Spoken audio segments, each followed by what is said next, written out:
Coming up on the bench for the first time in over 5 years, SU men's basketball knocked off a top 10 ranked team and with it stormed the court in celebration. But how did they get here, and what does this win mean for a team on the outside looking in of the NCAA tournament? Syracuse women's basketball also faced a ranked opponent this week, but Felicia Leggett-Jack's team needs no help reaching the big dance. The Orange are hunting down a top 4 seed and home court advantage come March. All the latest on where Cuse women's hoops stands according to bracketologists and where they stand in a loaded ACC. And on the lacrosse field, 2 words for you: Joey Spallina. The sophomore did something no other Cuse player has done in over 20 years. But was it enough to get his team the win over Manhattan on Friday night? Plus, Syracuse women's lacrosse started its season with the toughest of challenges. Cuse started off slow at the home of the reigning national champs Northwestern. Could Syracuse figure things out with a new look offense to begin a new season? That answer, the best in-depth coverage with several of our beat reporters and a whole lot more. Welcome to On the Bench.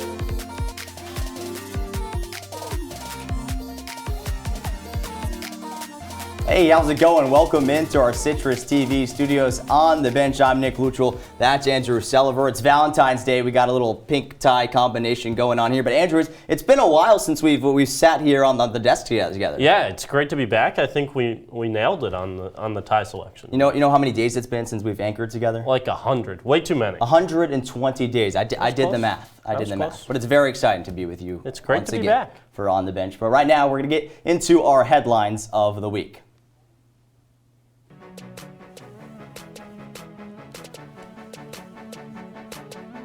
Syracuse wide receiver Damian Alford has been dismissed from the football program. According to ESPN's Pete Thamel, SU's leading receiver from the fall plans to enter the transfer portal. Thamel's report says Alford considered leaving after SU's bowl game, but decided to stay to graduate this spring. And according to a since-deleted X post by Alford, he says he learned of his dismissal via social media. Sticking with the football theme, the Cuse to Canton, Ohio club has a new addition. Dwight Freeney was introduced last week as one of 7 new inductees to the Pro Football Hall of Fame. The defensive end still holds the career record for tackles for loss with the Orange, and he ranked 2nd all-time in sacks.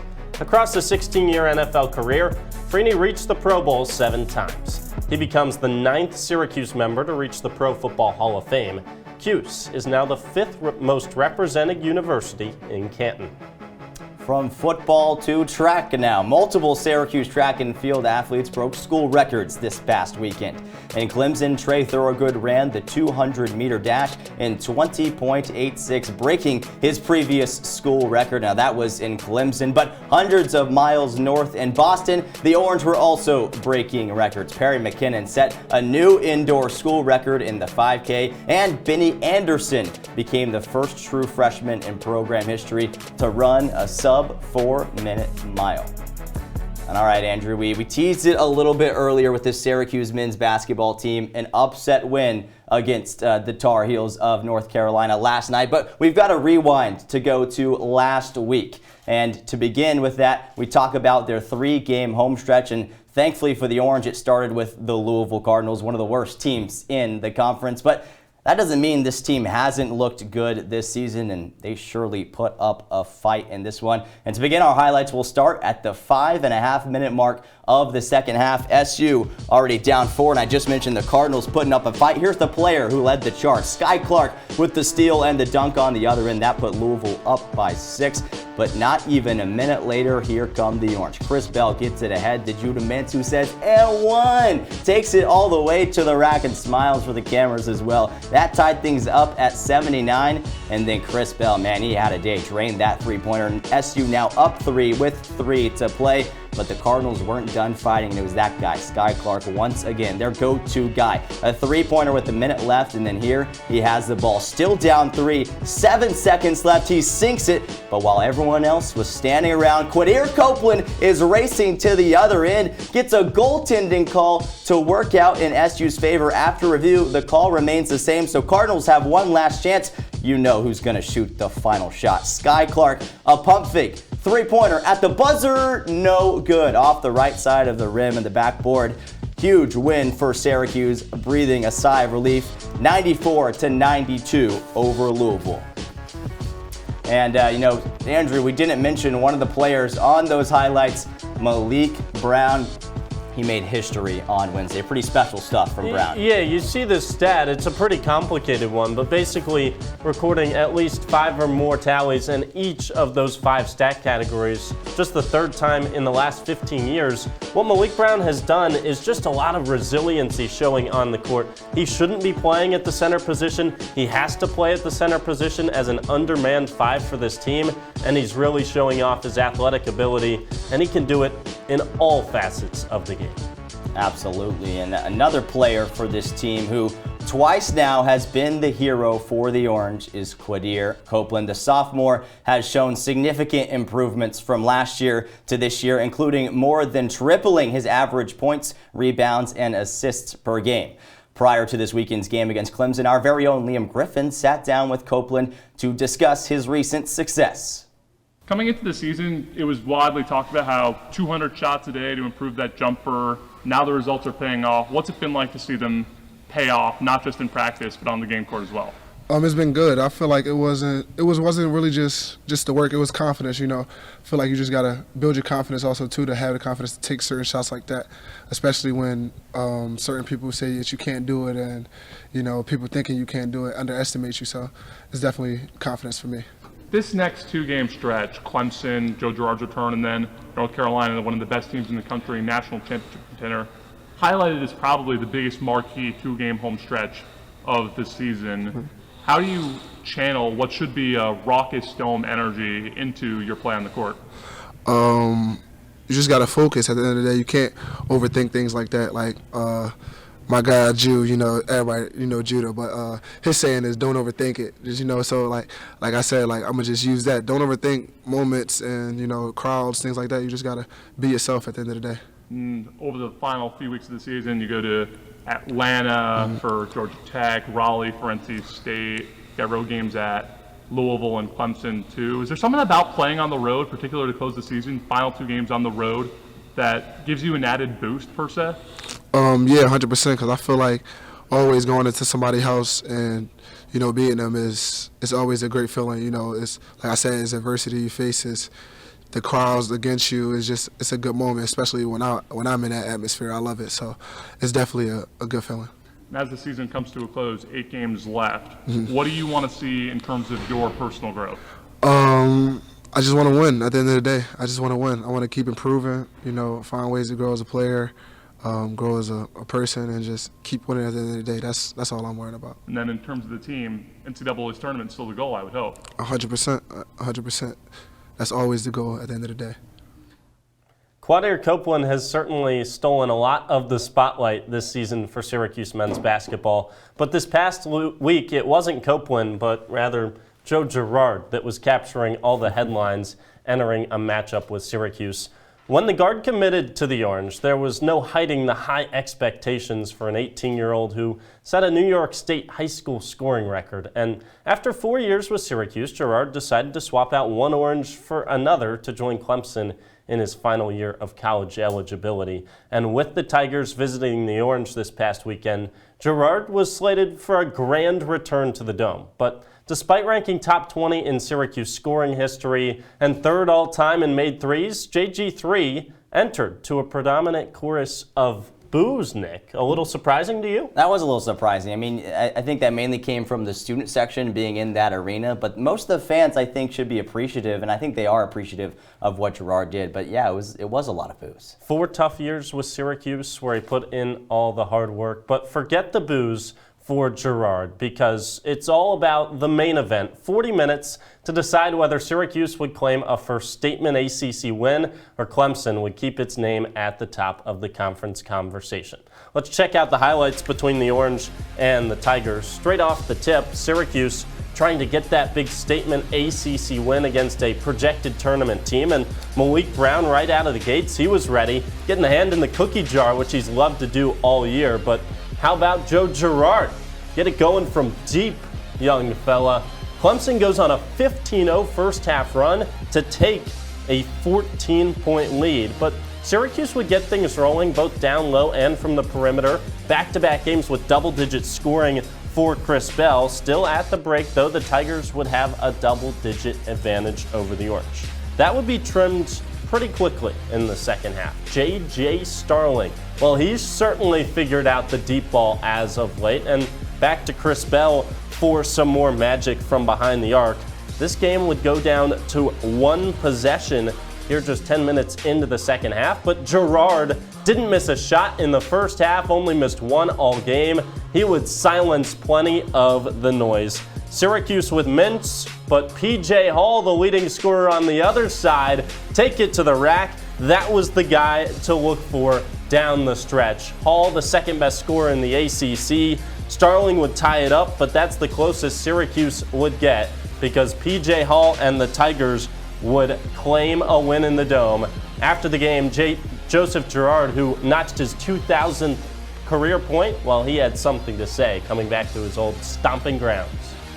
Yeah, I mean, God works in mysterious ways, and, I've always said it, and, he really came through tonight, and, it was a lot of fun. I haven't really thought about much 2000, quite honestly. I knew it was in reach, before the season, had all things gone to plan, and to have it here, I'm at a loss for words. I really don't know how, what to say, and, it's just crazy how it all works out.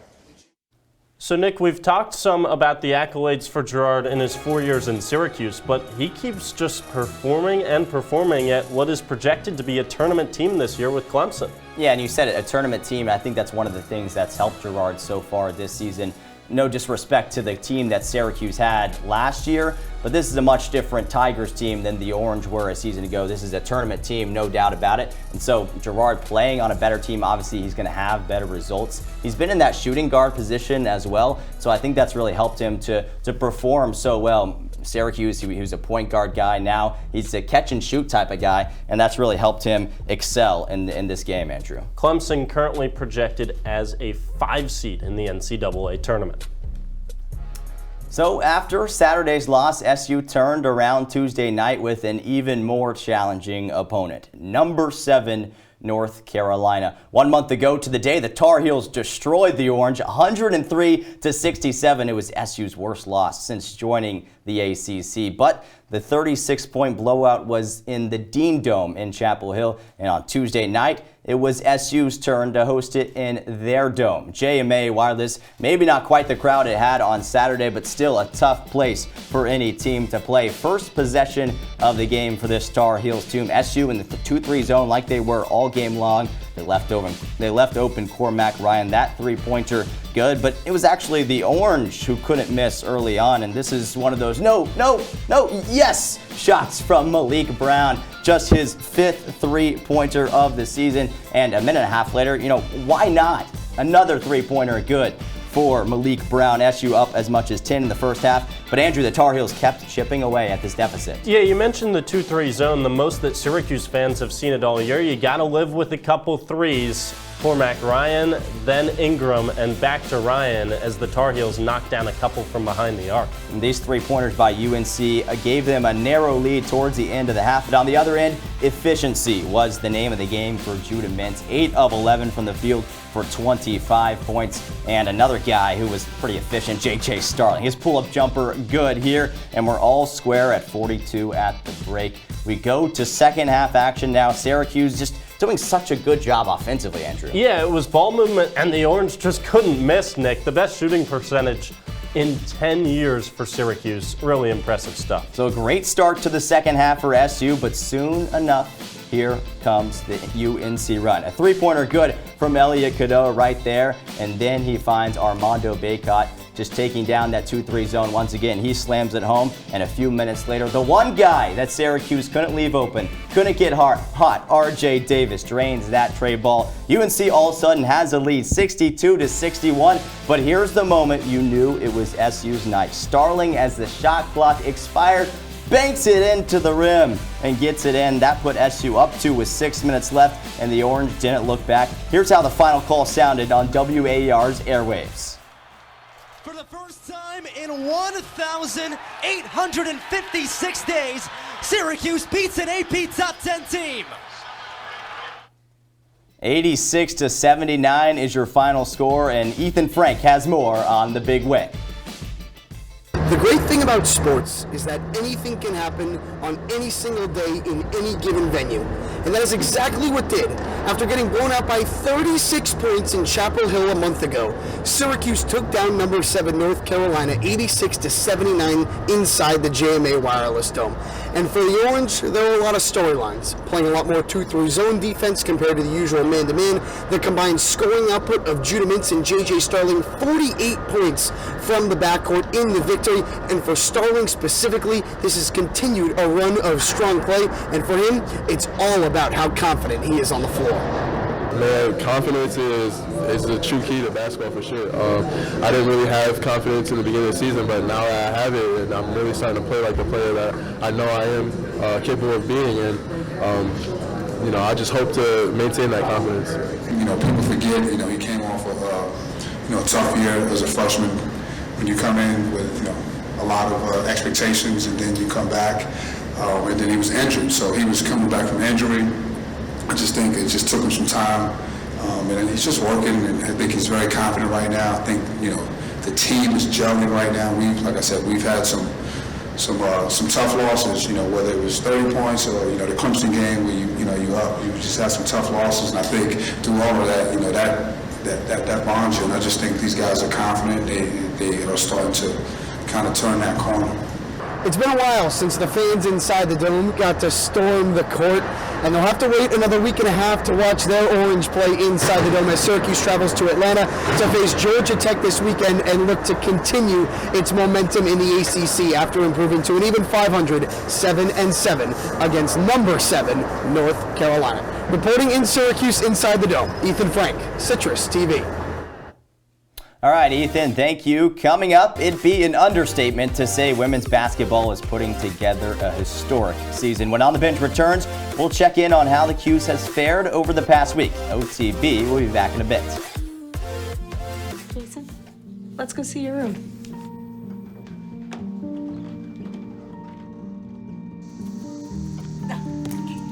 That's not right.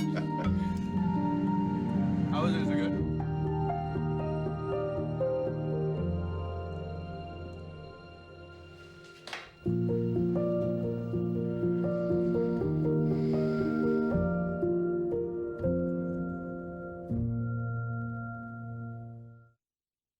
Come on, it's not that hard. My big man fingers are having a problem with these little tiny buttons. Whoa, watch it there. Your blood pressure's gonna go through the roof. Tell me about it. I'm trying to learn how to get it down. Instead, it keeps going up. High blood pressure can increase the risk for heart attack or stroke. Learn how to keep yours at a healthy range. Ever hear a voice command? Just say text barbershop to 97779. That's not what I said. Just give me that. Now my blood pressure's up. Maybe some of FOJ.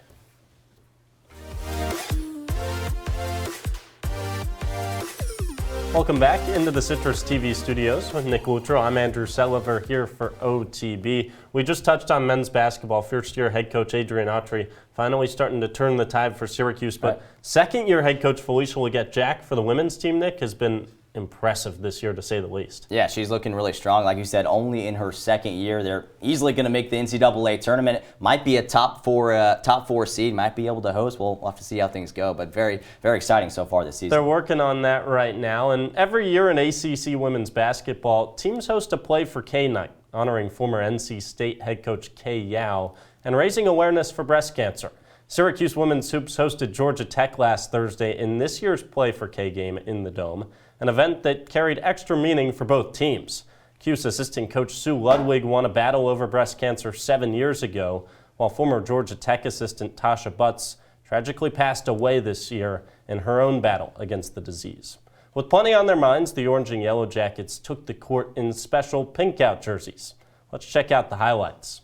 Syracuse comes into the game really struggling as of late against the Jackets. Georgia Tech winners of 5 straight in the matchup, including by 12 last year in Atlanta. Straight off the jump, well, the Yellow Jackets would get things going from deep, a team that shoots at just 30% from behind the arc, but Georgia Tech and Syracuse would start splashing down threes. Tech made 4 threes in the first half, but you know who's back on the court for Syracuse? That's Iza Verejao. The forward missed 2.5 months with an undisclosed injury, sets up the assist for Syracuse. Still, Yellow Jackets leading by 3, trying to upset a ranked Orange team. In the second half, Syracuse would keep it close. This one was basically a one-possession game for the entirety of the second half, and down the stretch, it was all post play that mattered. And one, Aisha Won-Adanas through the contact, and Iza Verejao says, I can one-up you. Straight through Won-Adanas's contact, a prayer off the glass, double-digit points in the return for Verejao, but it wasn't scoring that made the difference. It was defense. Woolley with the steal, fair, I'll take a 3. Any doubt? Not much that she would hit it. And then crunch time, KP on the defensive side. Kennedy Perkins, the chase down block with less than a minute to go in a 1-point game. Syracuse comes away with a 3-point home victory to keep it to just 3 losses in conference play. And we mentioned the comeback for Iza Verejao. To go away from basketball, not play for 2.5 months, 13 points in the return, impressive stuff, Nick. Yeah, really impressive. And Syracuse should be lucky to have her back. I don't know, obviously we don't know what kind of injury she has, but it seems like she's healthy. She played healthy on Thursday night, and not only does it add depth to the Syracuse team with the forwards, but also adds size. She's the second tallest player on the team.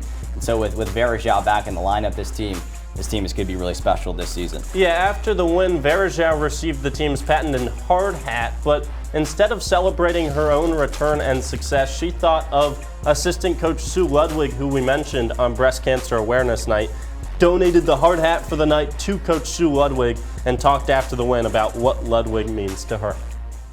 The main thing that she does to me is she reminds me of who I am and what I'm capable of doing on the court. So I feel like she's always there to remind me we need you, even if it's just bringing energy, just doing whatever you want, we need you. And she reminds me of that. Sometimes I forget, but she doesn't let me forget. Definitely special stuff within the Syracuse women's basketball program. So after a close win Thursday against Georgia Tech, Syracuse hosted Louisville in the Dome on Sunday. 2 teams that are pretty familiar with each other. On February 1st, the Cardinals beat the Orange 81-69 at Louisville, but turn around 10 days later, this time at Syracuse. Our beat reporter Andrew Delapiana tells us that just like 10 days ago, it was free throws that made the difference. Just 11 days ago, Syracuse women's basketball missed a season-high 12 free throws in a 12-point loss to Louisville. Fast forward to today, though, and Deasia Fair found herself at the charity stripe with a chance to win the game. Cool, calm, and collected, she stepped up to the line and knocked down both free throws for the number 23 Orange to upset the number 15 Cardinals 73-72. When called upon by head coach Felicia Leggett-Jack, Fair said she knew she was ready for the moment. The moment is so exciting to me. We see the rest of that call and coach screams that many times. He just went silent. Of course, everyone was cheering, but for me, it was like a tunnel vision type of thing. And I don't see or hear anyone. I know coach is telling my dad to be quiet on the side, but other than that, it was just a locked-in moment. And my team's counting on me. I'm counting on me, and it's time to come through. If you stay locked on your success, that's the end of your success.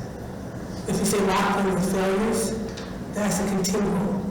And so we try not to think about the mistakes. We fix it, we move on, and everything is different. And this team here is, I keep coming back to that word, so resilient, and they're so locked in to the now that they can't even talk about what happened 10 days ago. It's the first win for SU over the Ville in the last 9 tries. Syracuse now takes its talent to South Beach to square off with Miami on Thursday night. The Orange have struggled as of late in Coral Gables, losing 3 of the last 4 contests played there. Reporting from the J. May Wireless Dome, Andrew Delapiana, Citrus TV.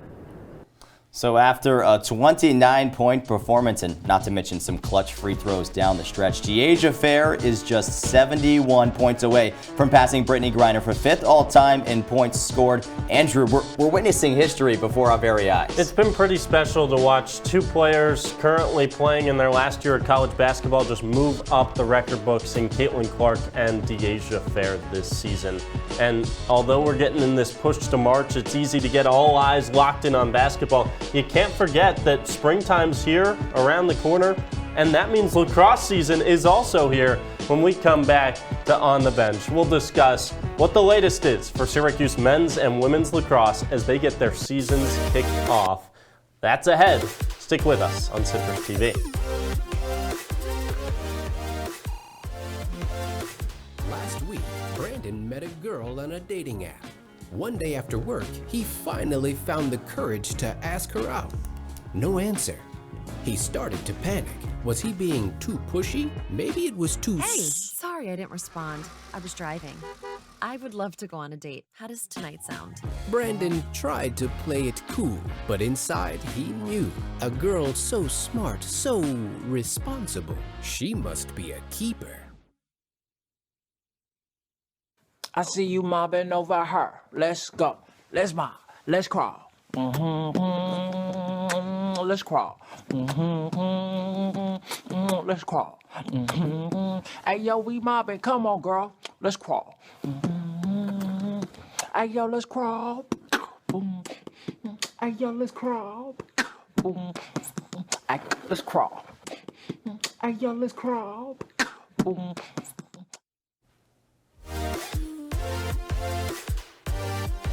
On the bench, rolling on, Nick Luttrell, Andrew Sullivan. Andrew, you know the thing that they do in the dome, like where, you know, it's a basketball court and then they turn around and it's a lacrosse field? Yeah, the changeover crew? The changeover crew. Yeah. That's what we're doing right now. We're changing over from basketball to lacrosse. See what I did there? They're good at their job, too. They're good at their job, and I hope people think that we are, too. I mean, we'll see. But that for the men's lacrosse team for Syracuse, and while it's still early, they've looked nothing short of unstoppable through 2 games this season. A 20-7 win over Vermont to open the year, and an 18-10 win over Colgate. That set them up for Friday night's matchup with Manhattan. The Jaspers beginning their season on Friday in the orange, as I mentioned, 2-0 to start the year.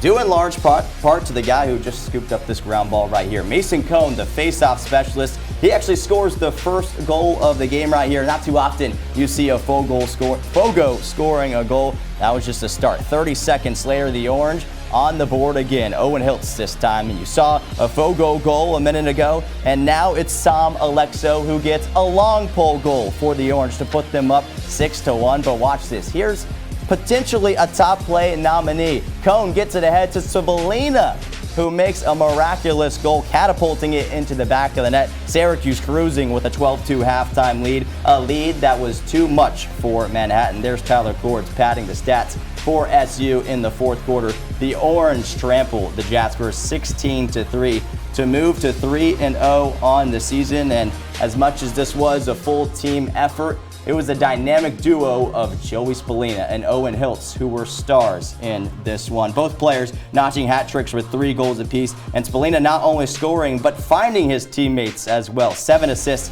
on the day to bring him to 10 points on the night. He's the first player to score that many points since Ryan Powell in the year 2000.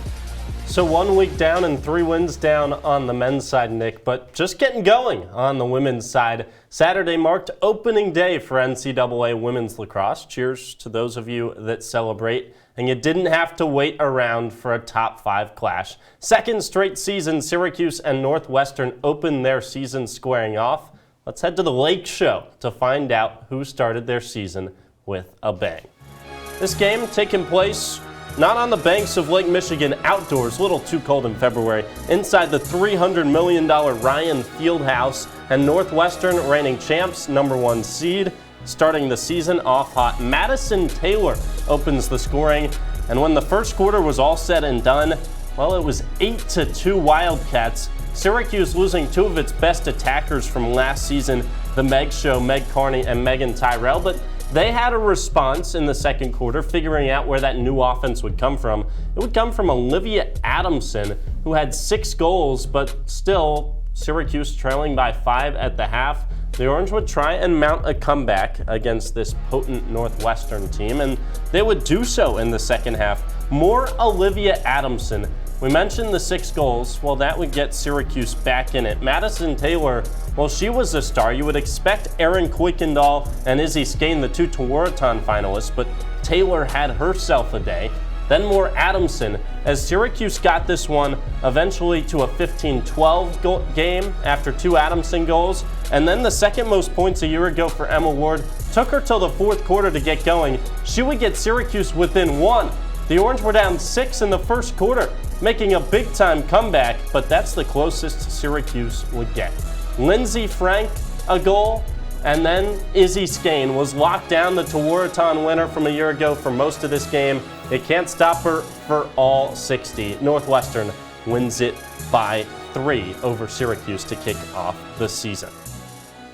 You take a look at what Northwestern did. We talked about Kuykendall and Skane, 2 of the best 4 players in the country a year ago, but how about what Madison Taylor did? There's so many dominant attacking weapons for the Wildcats this year. Right, the Wildcats have it all, and that's of course why they're the defending national champs, the preseason #1 team. But you mentioned Kuykendall.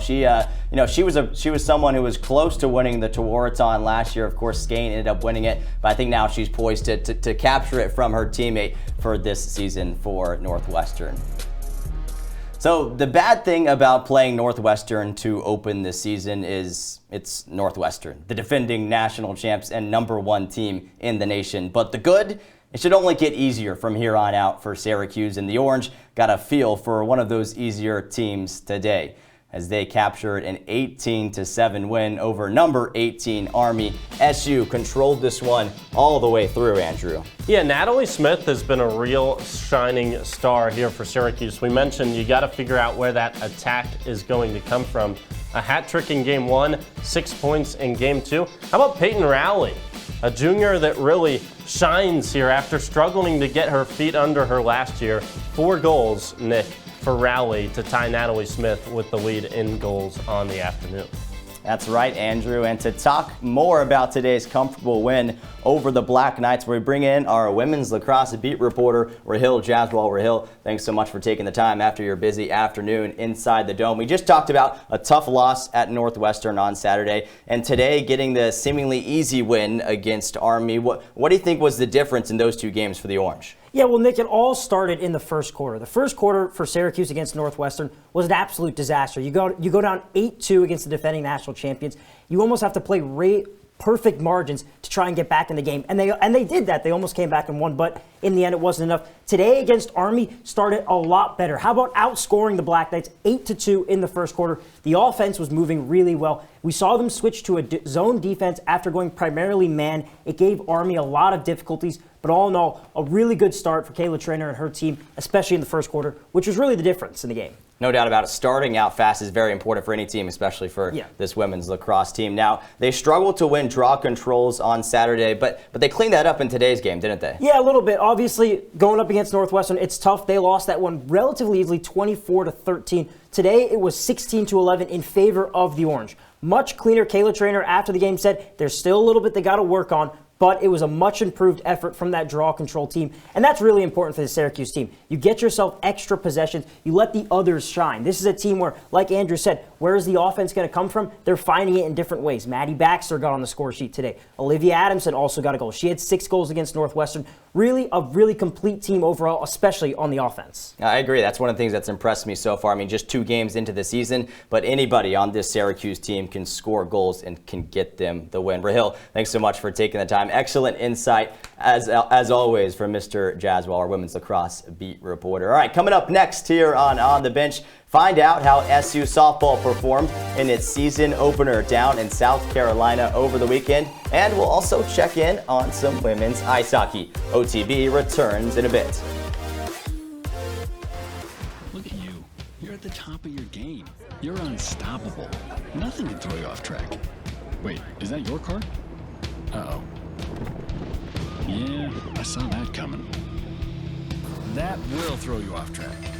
You're looking at around 10 grand in fines, legal fees, and increased insurance rates. Let's try this again. Smart move.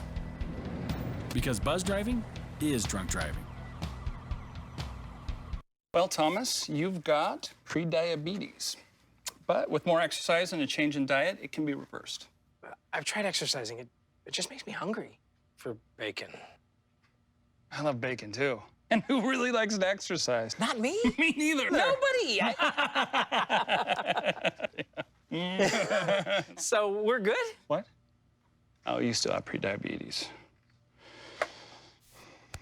Big time.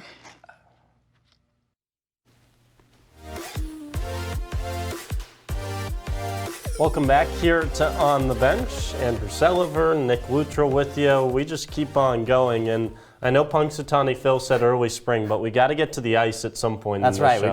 we do. Let's get to it right now for some women's ice hockey talk. When you checked on the CHA conference standings last week, things looked pretty doom and gloom for both Syracuse and RIT. The Orange and Tigers sat bottom 2 of the 6-team conference, and with just the top 4 teams reaching the CHA tournament this year and 2 weekend series remaining, well, things were not looking good for either team to make the postseason. And after 2 games shook down between the Orange and the Tigers here in the Salt City, the points were split between Syracuse and RIT. Game 1 going to the Tigers 1-0. Syracuse, the clean sheet 3-0 win in game number 2. So both teams needed kind of a sweep to get themselves in the playoff picture, and they just split the points on the weekend there. Yeah, that's right, Andrew. And one of the things that you don't see up there is Allie Kelly, who, she's a player who's performed really well in the past for Syracuse. 59 saves over those past 2 games during the weekend. So I think when she's playing really well, this Syracuse team is, maybe a little bit better than mediocre. Yeah, one last weekend series coming up this week for the Orange to finish out the regular season. Make sure to follow our beat reporter Gino Antamarino for all the coverage. All right, we'll move from ice hockey to softball now. The Orange are coming off somewhat of a mediocre 2023 season, finishing just lower than 500 overall and 9th in the ACC. But this weekend began a new year for head coach Shannon Depking and company, a new season with promise and a few key transfers. And while the Orange went 3-2 in the Kickin' Chicken Classic, by the way, great name, Andrew. This Syracuse team they were just a few plays away from walking away undefeated. It's a game of inches, I guess they say, Andrew. Yeah, I agree with you. Great name. Probably should be in Nashville if you're going to call it the Kickin' Chicken Classic. Yeah. That's a debate for another We'll talk time. about it later. Yeah. If Syracuse wants to keep things rolling, you need star pitcher Madison Knight to pick things up. She was the best pitcher last year for the Orange, but she allowed multiple runs in both losses for the Cuse. So if Knight goes, then the Orange should go here in 2024. Knight certainly needs to have good performances in order for Syracuse to win games this season. Coming up here on OTB, well, we've got just a lot left in the show. You don't want to miss it. A few minutes, but a lot of content. Performers, Plays of the Week. That's next here on Citrus TV.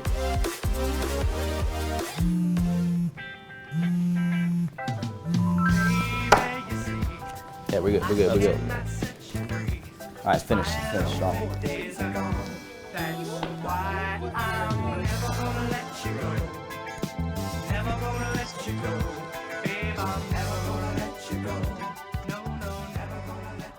Here you go. Thank you. Thank you.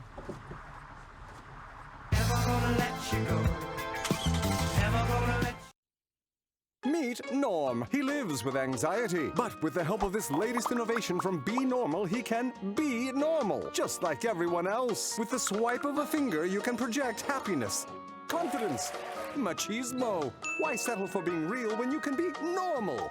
The Normal Maker. New from Be Normal. This item doesn't really work because there's no such thing as normal. We're all different. What we like, how our brains work. In fact, 1 in 5 of us live with mental illness. Don't filter who you are. Start by talking to someone you trust. And remember, there is no normal. OTB wrapping up shop here in our Citrus TV studios. Nick Luttrell, Andrew Selliver. We got a little bit of a Valentine's Day special. Haven't really gotten to that yet. We're going to see some fun graphics that our producers did a good job of this week. But We've talked all of the SU teams that were in action over the past week, but we now turn our attention to the players a part of those teams. We'll close out the final portion of our show with our OTB performers of the week, and we start back to where we began the show, to the men's basketball team, and it no doubt has been a team effort over the past week, but it was one player in particular who shined the brightest. JJ Starling is our first performer of the week. The sophomore averaged over 19 points a game over the past week, including a star-studded 23-point performance last night in SU's upset win over North Carolina. Starling has really hit his stride as of late, Andrew. Yeah, he's figured out that jump shot that he struggled at to start the season. That's been important. And another player that figured out a great start to the season on the lacrosse field, that's Olivia Adamson. She picks up a Performer of the Week nod on the field. That's because she did it in two ways to start her year. Northwestern game, 6 goals. Then against Army, Adamson goes for 4 assists and a goal. You love a player that can both feed the shot and take the shot.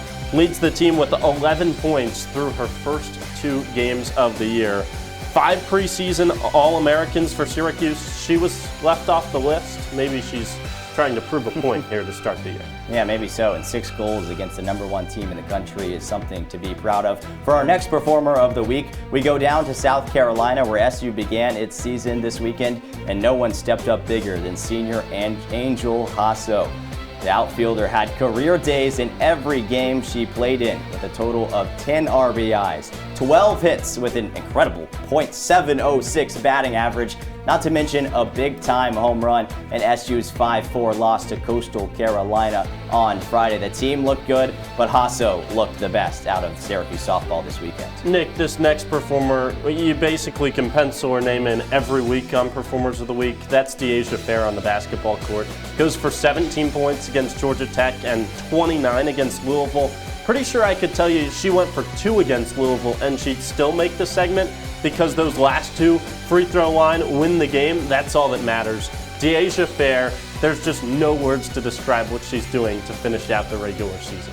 So for our final performer of the show, you talked about the women's lacrosse team. I'm going to talk about men's lacrosse, and who else but Joey Spolina. The sophomore put up a mind-boggling 10 points against Manhattan on Friday. We saw the potential he had a year ago, Andrew, but it really seems to be coming together so early on in this season. Yeah, Spolina has all the talent. So those are your top players, but how about the top plays so far on the week? Let's check out those top 5 plays on the hill for Syracuse athletics here in the past week.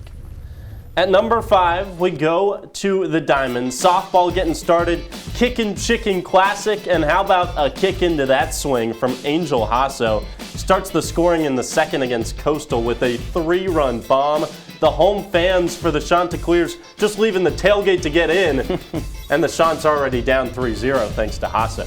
Top play number 4, we head to the Dome for Syracuse women's basketball. Great steal there by Georgia Woolley. Defense leading to offense. Deasia Fair stepped into it. 3-pointer good. We'll take another look at this one. This is a Syracuse women's basketball team that is poised to make a deep run in March, and it's because of that guard right there. Deasia Fair doing what she does best, not even going in to make a layup, but stepping back, rattling home the 3-pointer that helped SU take down Georgia Tech. That one you pretty much knew was going in. This next one I don't think many thought was going in. A tap away with the shot clock running down, JJ Starling. You think it's a prayer, then it hits the square, and then it falls. Hubert Davis, UNC's coach, said when he saw this one go in, he thought his team might be in trouble, and they were.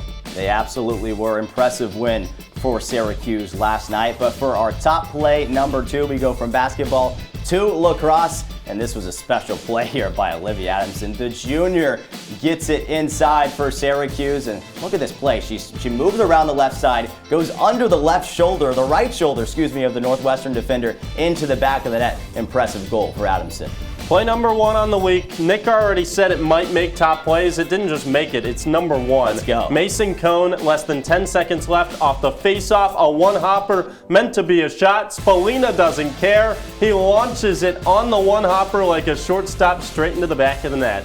Syracuse rolls over Manhattan to start the year.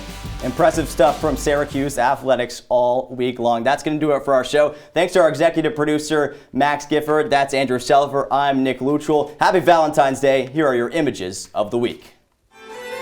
Okay, they're going to lose by 25 when Carolina comes to the Dome. They have to play a perfect game just to keep it respectable. I don't see a world in which Syracuse can play good enough basketball to win against North Carolina.